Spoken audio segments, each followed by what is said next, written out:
Hi guys, we're back in the shop today and what we're looking at is making your first welds. Last video was having a look at buying a welder, so the next stage or the next obvious step after that is to start welding. Now I'm going to do this with a stick welder. It's a good place to start. I may do one with a MIG welder maybe next video or at some point in the future. But just to go through the basics, and when I say the basics I mean the real basics. We need a number of items to make a weld. Number one, you need a welding machine over here. This is a DC inverter arc welder and the maximum capability out of that is 160 amps. That comes with two leads. One is a ground lead and the other is an electrode lead, and then you can have different styles of electrodes, be it a screw in or a clamp type. So we need a welder. We need some material, so I've cut these. These are 6-inch long by, just turn this on now, 13/64, which is, if we change that over to millimeters, it's about 5 millimeters. So they're the pieces that we're going to be working with today. After that then, we need a number of pieces of protective equipment. Number one is a welding shield to protect your eyes from the arc of the weld.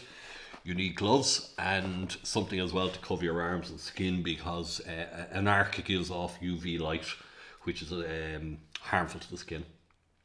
When we finish making the weld then we need to clean it up. The slag on top of the weld will chip off with this, which is called a chipping hammer. There's different styles of those. And then after you have the bulk of the slag knocked off, you can give a rub with a wire brush to shine it up. And then what we need is welding rods. And these are 3.2 millimeter, which is 1/8 of an inch. And these are 60-13 rods. And I'll try and hold that up so you can see it there. It's written on the end of the rod. Now what that 60-13 is, and your rod format will make a big difference to your weld. The 60 of that 60-13 is 60,000 pounds per square inch of tensile strength of material. So theoretically a square inch of a weld should support 60,000 pounds, which is in the region of, I don't know, 25 metric ton, 26 metric ton or thereabouts. The next digit then is the 1 in the 60-13, and the 1 indicates that you can weld in all positions. So you can weld along the flat, you can weld up, you can weld down, and you can weld overhead. The last digit then, the 3, dictates what the flux or the coating of the electrode consists of. And in this particular instance, I think it's a celluloic type rod with some type of titanium in it. And it's a good general purpose rod for welding on material that isn't perfectly clean, or the fit up mightn't be so good. Now, when you do buy rods, if you buy them in a box, there will be information on the box. And I'll just demonstrate. I cut out some of the information on the box of these. These are Bowler Phoenix 60-13s. So that gives us the size there, and then it gives you an amperage range between 90 and 140. And you'll notice the spread there is very big. Like that's a 50 amp range of a 90 amp base, which is more than half. So that'll only give you a sort of a very, very loose outline of what amperage you need to use. Generally speaking, or it's a good rule of thumb is that each millimeter of material that you're trying to do a full penetration weld on will require about 40 amps. And in American terms, it's basically 1 amp per thousandth of an inch. So this material is 200 thousandths of an inch. So theoretically then we should be looking at running 200 amps into this material. We don't have 200 amps available on our welder. So what we'll do is turn it up to the maximum of the capability of the rod itself. And theoretically what we should be doing here is using a bigger rod, which will give us a greater amperage capability. So when we start up, what we'll do is we'll take our sort of range of amperages between 90 and 140 for the rods. We'll stick it up. We'll probably start at about 125, see how we get on. Now, When it comes to actually starting to weld, there's a number of different exercises which are sort of reasonably widely recognized as being useful. I'm going to add one to that. What we're going to do is practice striking an arc first. And the way an arc works is the welding machine is grounded onto the piece of material, and then the rod clamps into the electrode holder, and we'll just clamp that in there and unwind it slightly. Now this isn't plugged in or turned on, so as it stands at the moment we have no circuit across the machine through the ground clamp and to this. Okay, so the first thing we do to strike an arc is we have to rub this off the material, create a circuit, and then break that circuit slightly. And then when that circuit is slightly broken, the arc should travel between the material and the rod, and that arc then is what creates heat. And it's one of the reasons that bad wiring in a household is so dangerous, that if there is an intermittent connection between two electrical points, it'll be creating an arc, creating heat and burning out switches or wiring or whatever. But in this particular instance, we're using this to our advantage. So the first thing we'll do is I'll put on the gear now, and what we'll do is we'll just practice striking an arc. Now we have the gear on, we have our machine turned on. We're set to about 125 amps, and in this particular instance I'm running the electrode, which I have in my hand here, at the minus, because that's what the manufacturer said that these rods run best on. Generally speaking, these 6013 rods are sort of a multi-purpose rod. They can be run positive, negative, or even with an AC current. I will go through that in a little bit more detail later. So what we're going to do here is just strike an arc and hold the arc just for maybe a second or two, create a sort of a little weld pool, and then we'll pull back and stop the arc and turn off the machine, have a look at it. Okay.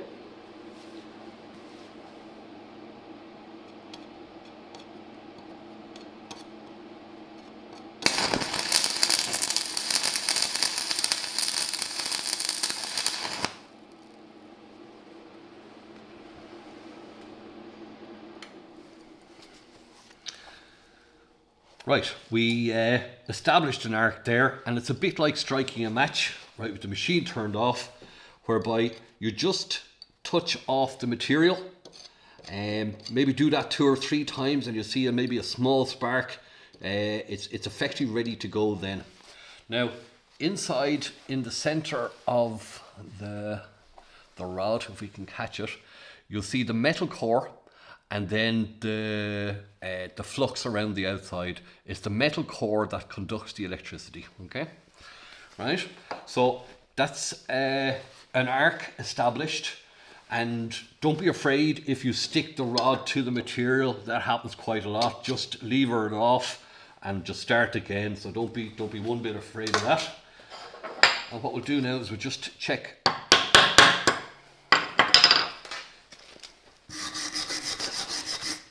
Okay, so what we have there is a little spot of weld on our piece of material.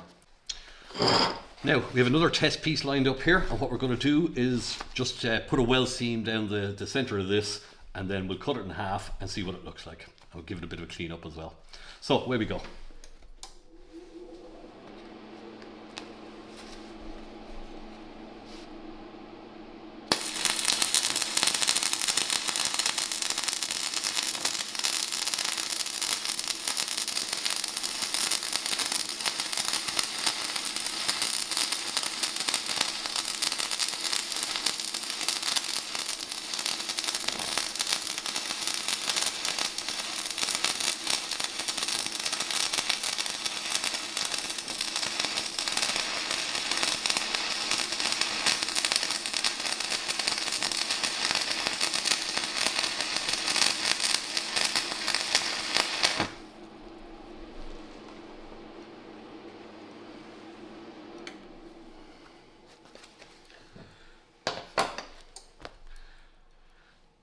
Now, we finished that little line of weld. As you can see there, when I got to the end of it, I just lifted the rod and that the arc can only travel across so much of a distance of air, and when it does that, or when it exceeds that, it just extinguishes. Now you'll notice that I'm directly connected to my workpiece with my ground clamp. You will see some people welding where they have the ground clamp attached to the metal table, and then the workpiece then conducting electricity through it. I have found that maybe it's this particular table or whatever, I don't know, but I get a much better result when I directly connect my ground clamp to the work. Now, what we'll do is take away our ground clamp, and we'll just show you this. So this is a weld, and the slag is on the weld, so we'll just chip that off now. And a nice weld will sometimes come away in lumps like that. Okay, so we'll give that a bit of a rub with the wire brush now.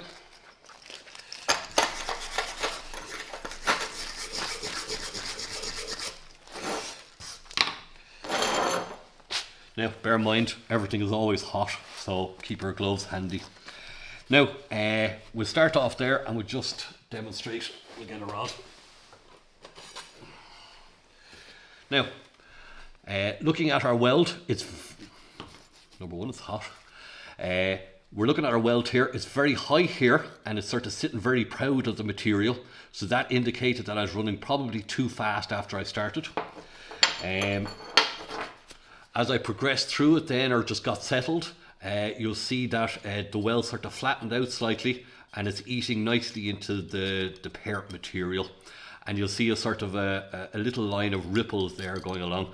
The ripples are good. That's where the weld pool actually cools, and that the slag then it gets pushed to the back of the weld pool. So what we'll do now is we'll cut that in half and just have a look and see, can we see anything from it. Now we've cut our test piece in half there, and I'll just try and get that to capture. And as you can see there, there's no holes or porosity or anything like that in the middle of it. So that's a reasonably good just sort of first or second exercise. First exercise being establishing the arc. So that's roughly what we want to see. Now what we'll do is we'll set up a number of joints for ourselves. And to do that, I'll just go through some of the basic joint setup. Okay, so let's say if we take our two coupons here, or two pieces of test material, when they're stuck up against each other like that, that's a butt joint. When they overlap like that, that's called a lap joint. And then this one here is called a fillet weld, then when you weld down along the root of that there. This time, what I'm going to do now is I'm going to hold this in place with my hand, and I'm going to stick a little tack on each end. And what a tack is basically just a small little weld to hold the workpiece in position whilst you get on with the main weld then, okay?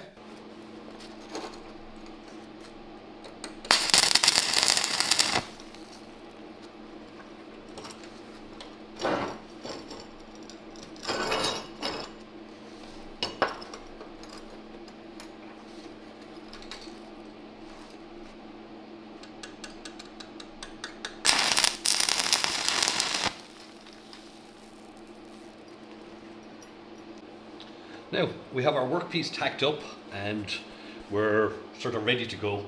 As you're progressing through a weld, what you'll find as well is that your own personal position, or the position that you're standing or sitting in or whatever, is sort of paramount to getting through the weld properly.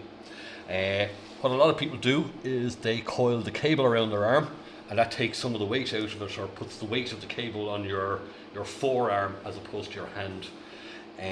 As regards to welding angle then, we don't want a straight up weld or welding position.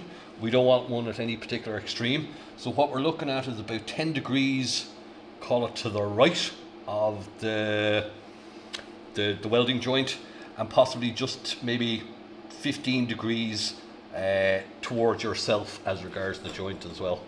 So what we'll do now is we'll just weld across this, and one of the key things is speed. I'd say of all my welds, 90% of the problem with my welds is trying to travel through too fast. So slow down, settle up, a sort of a weld pool at the start, And when you're happy enough with that, it might only take 2 seconds, which seems like a very short time when we're saying it, but it's actually a good bit when you have the arc lit. Settle up your sort of molten weld pool down here by striking the arc, holding it there for maybe a second or two, as I said, and then travel across and try and maintain a consistent speed as you're traveling. Bear in mind as well that your arm or your hand will be moving in 2 dimensions. It'll be moving to the right as you progress through the welding joint, and it'll also be moving towards the welding joint, because as the rod gets consumed, you'll be going down whilst going to the right. So keep in mind those two particular dimensions that you're traveling through, and try and maintain the angle as you progress through that. Okay, so we'll see how it goes now.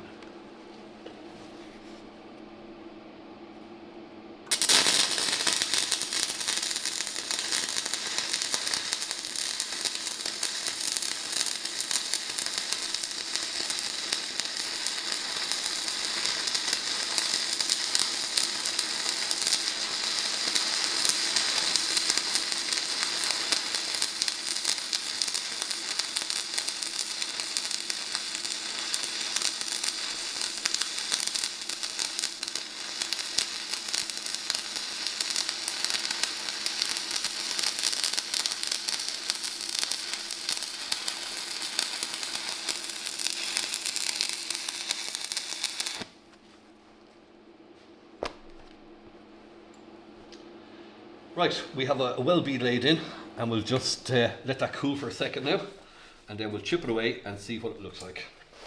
Now again, I cannot emphasize enough the importance of speed as you're traveling across that joint. Again, 90% of weld joints are faulty as a result of lack of consistency of speed, or just plain straight traveling too fast.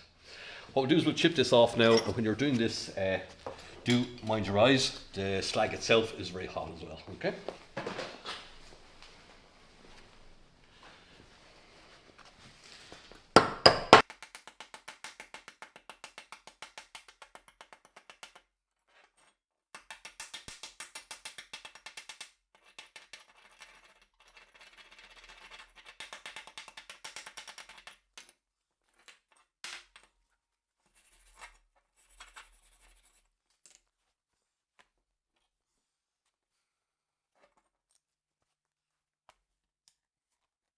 Now we'll have a look at our welding joint, and we'll try and see is there any problems in it that we can remedy then going forward. Right, overall consistency is reasonably good, except for this one spot here. You can see there's a little slag inclusion there where it dropped low.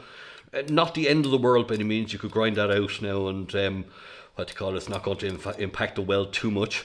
Generally speaking, the bead height is a little bit low, which indicates again too slow travel.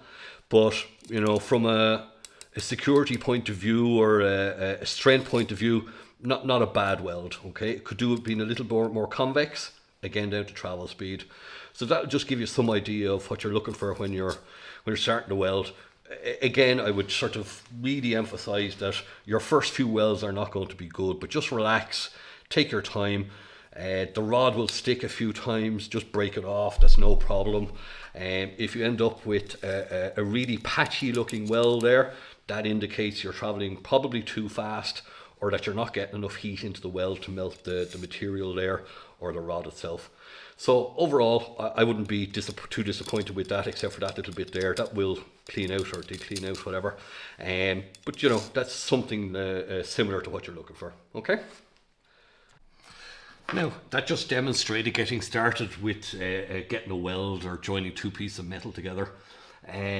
It's all practice, practice, practice, practice. A good welder, it doesn't matter how good a welding machine he has, how good the rods are, he'll make a good weld. A bad welder, or somebody without enough practice, no matter how good the welder, how good the rods, how good the parent material, if you're not going to spend the time and get your technique right, you're going to end up with a bad weld. So overall, just my words of wisdom to you would be relax. When you light up that arc, it's quite an aggressive process, and it's sort of all consuming. So you just need to slow down, relax, be prepared to make mistakes until you get through that and leave a good weld behind you once or twice. That'll give you a bit of confidence and you can move on from there. Now, just another couple of things there before I go, and I mentioned it earlier. In our welding machine here, the lead will only stretch so far, we have a minus and a plus, okay? And that indicates the polarity of the circuit that you're using. Electricity travels from negative to positive, okay? And there's a bias towards the negative to positive, if that makes sense. So our rod here in this particular instance is DC negative, which is DC minus, and that's what the minus is for. When I read the specs for, these are Bowler Phoenix welding rods, it said that I should be using a DC minus setup. So your ground clamp will be plus and your rod electrode will be minus. What that effectively does then is a sort of, it biases the heat into the material. And not all rods are like that. Again, keep the box that you buy the rods with. It'll give you good information. Look it up online as regards the specs of those rods. And each individual manufacturer will be different. Some 60-13 rods, which we're using here, you can run DC positive, DC minus, or you even use them with alternating current. So just keep an eye on that anyway, that your parameters are set up as good as they can to take that out of the equation before you start welding. One other thing as well is do this in a sort of a ventilated environment. Welding fumes, not good for the lungs, and they can build up very quickly inside the closed workshop. So that's about it. If you have any questions, stick them in the comments down below, and I'll see you the next time. Okay?